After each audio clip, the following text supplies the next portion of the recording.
గ్రామ పంచాయతీ ఎన్నికల మొదటి విడత పోలింగ్ నల్గొండ జిల్లాలో ప్రశాంతంగా కొనసాగుతున్నదని జిల్లా కలెక్టర్ ఇలా త్రిపాఠి తెలిపారు.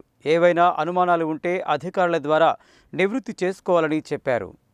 మొదటి విడత పోలింగ్ నిర్వహిస్తున్న పలు పోలింగ్ కేంద్రాలను గురువారం ఆమె ఆకస్మికంగా తనిఖీ చేసి పరిస్థితులను పరిశీలించారు.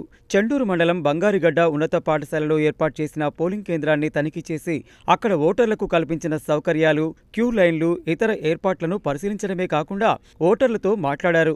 ఓటు వేసేందుకు పంపిణీ చేసిన ఓటరు స్లిప్పులు, అదేవిధంగా ఎన్నికల సంఘం గుర్తించిన గుర్తింపు కార్డులను తదితరాలను పరిశీలించారు. ఓటర్లు ఓటు వేసేందుకు ఏర్పాటు చేసిన ఓటింగ్ కంపార్ట్మెంట్, లైటింగ్, తాగునీరు, ఫస్ట్ ఎయిడ్ తదితర వివరాలను కలెక్టర్ పరిశీలించిన అనంతరం మీడియాతో మాట్లాడుతూ ఉదయం 8 గంటల వరకే 19% పోలింగ్ నమోదైందని, ఓటర్లు అందరూ ప్రశాంతంగా ఓటు హక్కును వినియోగించుకుంటున్నారని, ఎలాంటి సంఘటనలు జరగలేదని తెలిపారు. ప్రజలు ఎలాంటి పుకార్లు, అపోహలకు గురికావద్దని, ఏవైనా అనుమానాలు ఉంటే అధికారుల ద్వారా నివృత్తి చేసుకోవాలని చెప్పారు.